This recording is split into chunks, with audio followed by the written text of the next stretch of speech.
Hello everyone, welcome to the Grow Pharma. तो क्या आपको पता है हर साल जीपैट का एग्जाम कितने स्टूडेंट्स देते हैं? मोर देन 60,000 स्टूडेंट्स जीपैट का फॉर्म फिल करते हैं, बट क्वालिफाई कितने होते हैं? Around 3 to 4,000। रीज़न ऐसा नहीं है कि जो स्टूडेंट्स क्वालिफाई नहीं हो रहे हैं उनमें लैक ऑफ नॉलेज है, या जो क्वालिफाई हो गए उनको बहुत ज़्यादा आता है। वो एक दूसरा दूसरा फैक्टर हो जाता है। बट कुछ ऐसी चीज़ें जो माइनर माइनर मिस्टेक्स जो एक स्टूडेंट करता है और एट द एंड उसका रिजल्ट ख़राब हो जाता है, और वही मिस्टेक्स अगर कोई स्टूडेंट जो है वो जो अवॉइड करता है वो एट द एंड एक बढ़िया रिजल्ट लेके आता है। तो आज के वीडियो में हम लोग टॉप 10 ऐसी मिस्टेक्स के बारे में डिस्कस करेंगे जो आपको अवॉइड करनी चाहिए अगर आप जीपैट, नाइपर या किसी भी एग्ज़ाम की प्रिपरेशन कर रहे हैं। तो आपको वो मिस्टेक्स नहीं करनी चाहिए।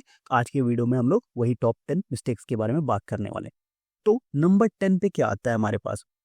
नंबर 10 पे हमारे पास आता है कि नो प्रॉपर स्टडी प्लान। कई सारे स्टूडेंट्स क्या है कि रैंडम आज आज मन कर रहा है फार्मास्यूटिक्स पढ़ेंगे, कल मन कर रहा है फार्माकोलॉजी पढ़ेंगे, परसों ये कर रहा है, ऐसे करके हम पढ़ते रहते, कोई हमारा एक प्रॉपर प्लान नहीं है।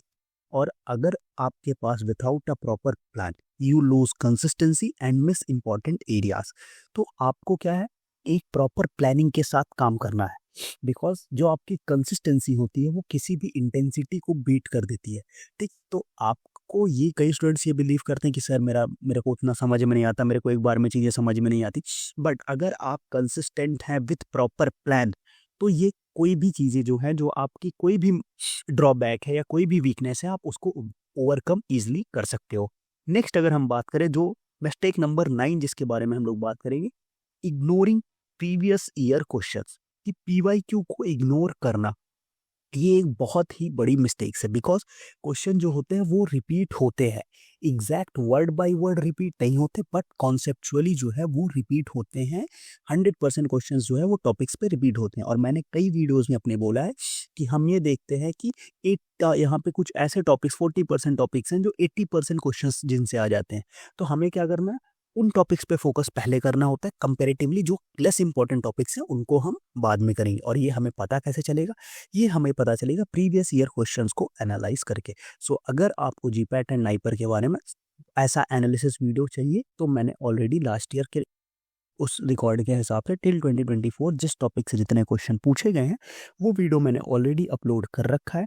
आप जाके चैनल पे प्लेलिस्ट है, चेकआउट कर लेना। और अगर आपको इस बार भी चाहिए कि मैं 2025 के एग्जाम पैटर्न को भी इंक्लूड करूं, तो मुझे आप कमेंट सेक्शन में बताना, तो मैं उसको भी उसमें ऐड ऑन कर दूंगा। ठीक है, अब हम लोग आगे बढ़ते हैं। नेक्स्ट मिस्टेक जो बहुत सारे स्टूडेंट करते हैं कि फोकसिंग ओनली ऑन थ्योरी। वो क्या करते हैं कि केवल केवल थ्योरी पे फोकस करते हैं, वो एमसीक्यूज को अवॉइड करते हैं। बट ये बहुत ही ज़्यादा प्रॉब्लमेटिक हो सकता है कि अगर आप केवल नोट्स को बार बार पढ़ रहे हैं, प्रैक्टिस नहीं कर रहे हैं, तो क्या होता है कि आप चीज़ें पढ़ लेते हो, बट कभी कभी क्या होता है, क्वेश्चन डायरेक्ट ना पूछ के हल्का सा भी अगर कॉन्सेप्ट अप्लाई करने को बोल देता है, तो वहाँ पे लोग क्या हो जाते हैं, वो फेल हो जाते हैं। तो वो एक बहुत ही मेजर ड्रॉबैक हो जाता है। तो इसीलिए हमें किसी भी टॉपिक को कंप्लीट करने के बाद 40 to 50 एमसीक्यूज प्रॉपर करना ही करना चाहिए। सबसे इंपॉर्टेंट चीज़ है ये। ठीक, तो इसके बारे में भी आपको ध्यान रखना, ये गलती आपको नहीं करनी है। नेक्स्ट अगर हम बात करें मिस्टेक नंबर 7, कि आपके पास कोई भी रिवीजन स्ट्रेटजी नहीं है। स्टूडेंट्स, कई सारे स्टूडेंट्स के पास पढ़ने का प्लान होता है बट वो रिवीजन नहीं करते। वो क्या सोचते हैं कि हम लास्ट में रिवाइज कर लेंगे। नहीं, ऐसा नहीं होता है।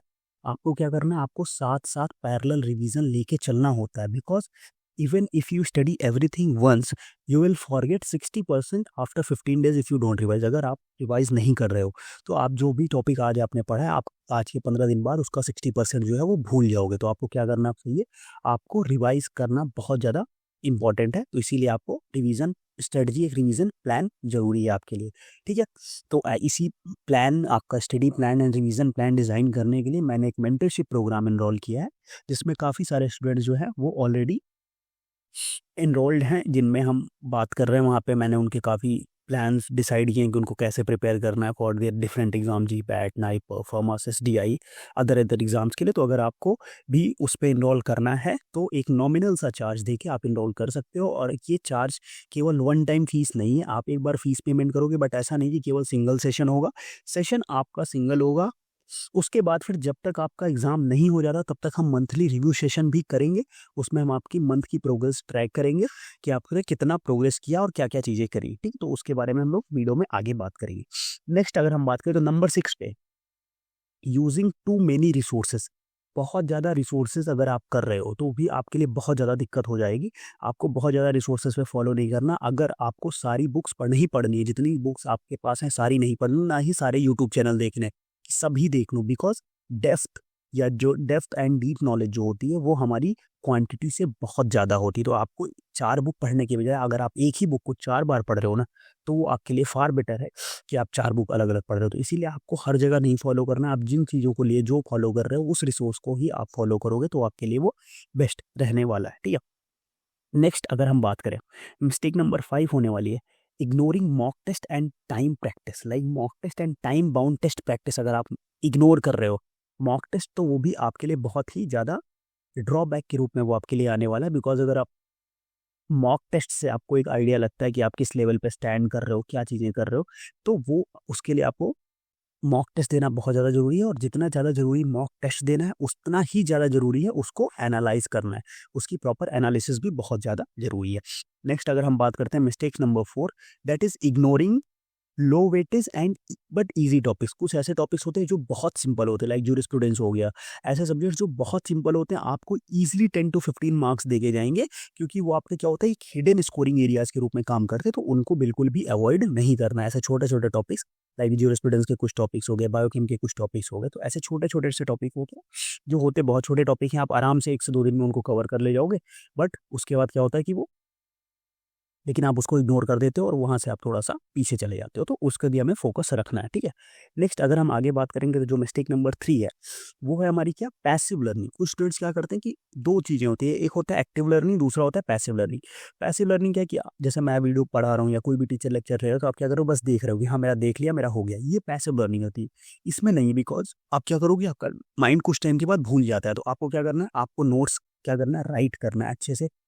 राइट करके उसके बाद आपको उसको क्या करना है, उसको आप रिवीजन करना है, अपने फ्रेंड्स के साथ डिस्कस करना है। जितना ज़्यादा आप ग्रुप में स्टडी कर सकते हो, चीज़ों को शेयर कर सकते हो लोगों के साथ, किसी दूसरे को पकड़ के समझाओ उसको कि आ जाओ मैं ये टॉपिक तुम्हें पढ़ा देता हूँ। तो वो सारी चीज़ें क्या होती है, वो एक एक्टिव लर्निंग के पार्ट होती है, और उससे क्या होगा कि आपका जो टॉपिक है वो बहुत ज़्यादा स्ट्रॉन्ग हो जाएगा।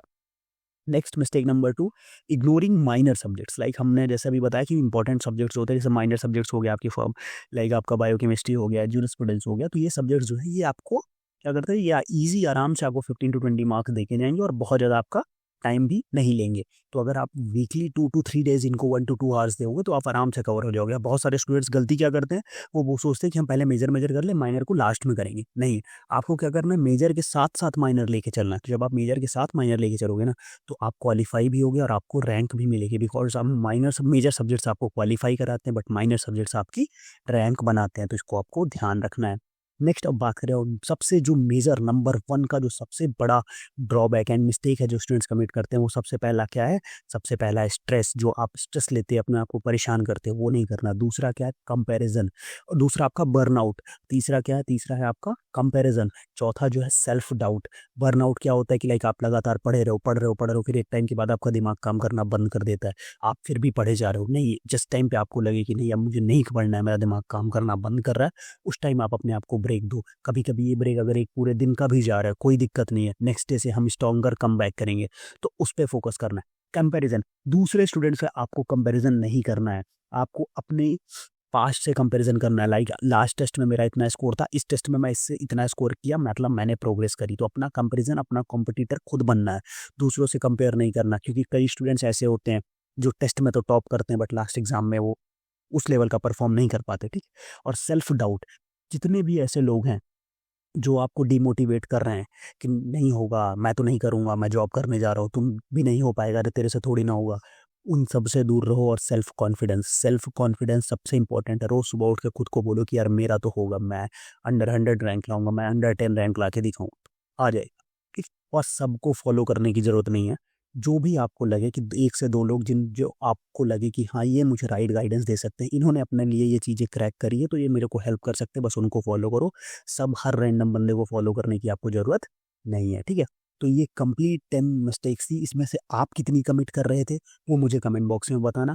कौन से इससे आप सबसे ज़्यादा रिलेट कर पाते हो वो मुझे कमेंट बॉक्स में बताना। और किस मिस्टेक पे अगर ऐसा है कि जिसको मैं और डिटेल में आपको समझाऊं कि कैसे उसको अवॉइड कर सकते हैं क्या चीज़ें, तो वो भी मुझे बताना, तो मैं उस पर एक डिटेल वीडियो बना सकता हूँ। और उसके अलावा अगर आप किसी और टॉपिक पे, ऐसे टॉपिक्स पे नेक्स्ट वीडियो चाहते हो तो भी मुझे कमेंट बॉक्स में बताना। इसके साथ ही हमारा क्रैश कोर्स चल रहा है, तो आप उसको जाके चेकआउट कर लेना for GPAT and NIPER 2026 and then notes for the crash course and all. आप यहाँ पे जाके विजिट कर सकते हो, टेस्ट प्रैक्टिस, एमसीक्यू प्रैक्टिस कर सकते हो। जैसा मैंने मेंटर्स का बताया, तो अगर आप मेंटर की बुकिंग चाहते हो तो आप नॉमिनल 199 रुपीज़ पे करके एक हम सिंगल सेशन लेंगे, 1-to-1 टेलीफोनिक कन्वर्सेशन, जिसमें मैं आपको कंप्लीट प्लान बताऊंगा कि आपको कैसे कैसे अपनी स्टडी वो करनी है for 1 month. Then next month हम आफ्टर 1 मंथ एक देन अगेन रिव्यू सेशन लेंगे आपका। फिर उसमें वहाँ हम बात करेंगे कि आपको क्या क्या चीज़ें इंप्रूव करनी है, कैसे क्या करना चाहिए। फिर उसके बाद नेक्स्ट मंथ, तो ऐसे करते करते जब तक आपका एग्जाम नहीं हो जाता, 5-6 मंथ जब तक नहीं हो जाता, सारे बस इसी के अंदर सब कुछ इनरोल्ड रहेगा। तो एक नॉमिनल चार्ज ही है, आपके एक पिज़्ज़ा से भी कॉस्ट से भी कम है। और इस कॉस्ट का लेने का बस इतना पर्पज़ है मेरा, सो दैट जो एक्स्ट्रा अनवांटेड लोग हैं जिनको पढ़ना नहीं है, सीरियस नहीं है, रैंडम डिस्टर्बेंस क्रिएट करते हैं, उन पे मैं अपनी एनर्जी वेस्ट ना करके केवल उन पे वेस्ट करूँ जो सच में सीरियसली डेडिकेटेड है। तो अगर आप डेडिकेटेड हो, आपको कुछ करना है, तो आप जाके वेबसाइट पे कर सकते हो विजिट। और अगर आपको वहाँ से कोई भी प्रॉब्लम होती है तो आप मुझे डायरेक्ट व्हाट्सएप पे डीएम करके भी कर सकते हो, ठीक है। तो वीडियो कैसा लगा मुझे कमेंट बॉक्स में ज़रूर बताना। तो आज का वीडियो हम लोग यही एंड करेंगे, मिलते हैं नेक्स्ट वीडियो में, तब तक के लिए बाय बाय।